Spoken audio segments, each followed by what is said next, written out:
Porque con nuestra primera invitada del día vamos a hablar del Bachabasi, una práctica cada vez más común en Afganistán tras el regreso de los talibanes al poder, en la que los niños y adolescentes son víctimas de abuso y esclavitud sexual. Nos acompaña entonces María Paula Martínez, ella es directora de Save the Children en Colombia. María Paula, gracias por estar con nosotros esta mañana en Directo América de France 24. Un placer estar acá. María Paula, pues hablemos, digamos, de esta práctica lamentable que se utiliza en Afganistán y se ha vuelto, digamos, más popular tras el regreso nuevamente de los talibanes al poder. Pero para contextualizar a nuestra audiencia, hablemos primero de qué significa el Bachabasi. Pues básicamente es tomar a los niños, maquillarlos o vestirlos como mujer, exhibirlos, y muchas veces esas prácticas llegan hasta el abuso y pueden terminar en una explotación sexual comercial. Porque digamos que esta práctica ellos la justifican diciendo que es algo cultural, que es algo, digamos, normalizado en la sociedad de Afganistán. En muchos países y en muchos contextos hay muchas prácticas que se normalizan. Sin embargo, Afganistán tiene una ley que salió en el 2017 que prohíbe esta práctica. Es decir, que el compromiso para el gobierno actual y para todos los que ayudamos a los gobiernos alrededor del mundo a implementar las leyes que protegen a los niños es hacer que esa ley sea conocida y que la violencia contra los niños sea eliminada. Pero digamos que ¿por qué en este caso de Afganistán no se respeta y no se cumple esta ley de cabalidad? Sí tiene que ver evidentemente con el regreso de los talibanes al poder. Podemos, no sé, también hacer una comparación de cuando estaban las tropas estadounidenses y cuando estaba pues el gobierno anterior y cuando estaban los talibanes. ¿Realmente sí se respetaba un poco más los derechos de los niños? Pues yo diría que en países que viven distintas crisis, y Naciones Unidas así lo ha establecido, Afganistán sigue viviendo la crisis del hambre, la crisis y los efectos del COVID-19 y los del cambio climático. Viene de varios años de pandemia y de conflicto armado, y eso exacerba inevitablemente los riesgos que sufren los niños y las niñas en este tipo de contextos. Entonces, efectivamente, si tenemos prácticas que son condenadas, es decir, que invitan a más violencia contra los niños y a que los adultos no seamos garantes de sus derechos, pues es ahí donde todos debemos reaccionar y actuar. La comunidad internacional, digamos, y países vecinos no podrían estar ayudando también a que los derechos de los niños sí sean respetados, que no sean vulnerados, que no sean explotados sexualmente. Efectivamente, hay muchas ONGs que están presentes en Kabul, sobre todo, y en varias partes de Afganistán, en varias de sus regiones, contribuyen. En este momento asistimos para el 2022 a 43 millones de personas en necesidad en Afganistán, donde 13 millones son niños y niñas, 8 millones de niños no han regresado al colegio.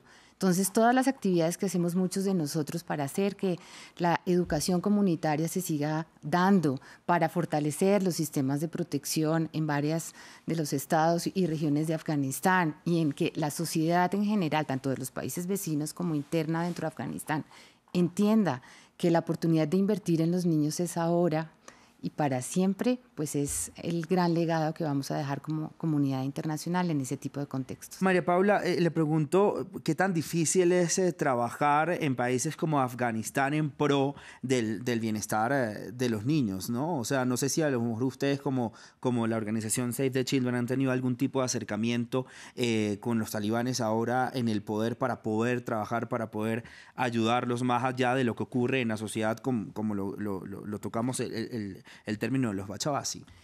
Pues necesariamente tenemos que estar acreditados, tanto las agencias del Sistema de Naciones Unidas como las ONGs, para seguir ayudando a quien más nos necesita. Y quien más nos necesita son 9.2 millones de personas que se han desplazado en los últimos años y que siguen retornando en condiciones de máxima pobreza. Son esos 8 millones de niños que todavía, muchos de ellos, no tienen una educación formal y estable. Son las niñas que durante la pandemia, tanto en Afganistán como en Colombia, como en otros contextos donde se presentan grandes crisis, sufren de todo tipo de violencia. En ese sentido, sí, podemos trabajar. La cooperación internacional ha hecho unos llamamientos enormes de financiamiento para seguir con las actividades y ahora empezamos a prepararnos todos para el invierno, que es cuando más sufren los niños y las niñas y sus familias.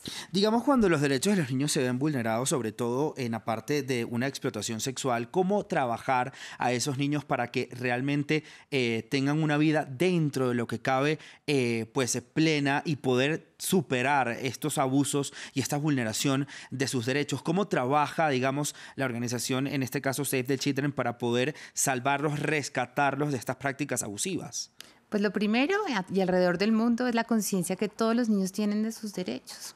Todos los niños se merecen ser felices, ser educados, tener acceso a la salud, al agua potable, a comer varias veces al día, a que su familia los cuide y a que los adultos que estamos a su alrededor les garanticemos la protección.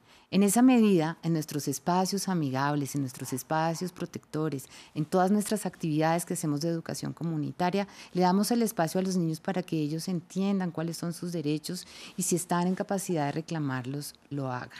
Efectivamente, esto no va en contra de la cultura de los países, pero por el contrario, apoya muchos de los mensajes que desde la misma base comunitaria y con personal y staff afgano, tanto mujeres como hombres, nosotros podemos pasar ciertos mensajes. Por otra parte, trabajamos con los adultos, fortaleciendo esos sistemas de protección y tratando de que todos los adultos entiendan que somos garantes de los derechos y que no hay excusa para no proteger a los niños y evitarles cualquier tipo de violencia. Claro, pero también digamos que es complicado, yo aquí pensando en esta conversación, un niño que culturalmente crece pues como estos niños bailarines en Afganistán, por poner este ejemplo, y lo ve, digamos, normalizado. ¿Cómo entender que esta práctica realmente no está bien, que realmente esta práctica vulnera sus derechos, que luego van a estar explotados sexualmente? ¿Cómo un niño se da cuenta y es realmente consciente que está siendo explotado, que está siendo pues tratado como no debería ser? Los niños lo saben, los niños son muy inteligentes, sin embargo no tienen opciones aparte de esa, muchas veces para sobrevivir.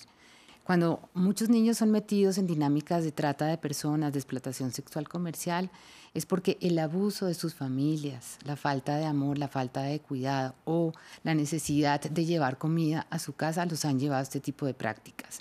En esa medida, la desigualdad, la inequidad, la lucha contra la pobreza sigue siendo en este momento de vital importancia. Y como hablábamos, Afganistán es uno de los países que se encuentran como en el top 10 de los países que sufren hambre. Son muchas poblaciones las que no están comiendo, muchos niños en desnutrición, 3.9 millones de niños que tienen estado de desnutrición. Entonces, cuando tú tienes la mezcla entre gente que no tiene oportunidades de vida, que todavía sigue desafiando una reconstrucción de un país muy lentamente, hace que pues la conciencia sobre la protección de los niños en ese tipo de contextos, en ese tipo de crisis y con aliados que están dispuestos a apoyar, pues sea la solución para, seguir intentando hacer lo posible para proteger a nuestros niños alrededor del mundo.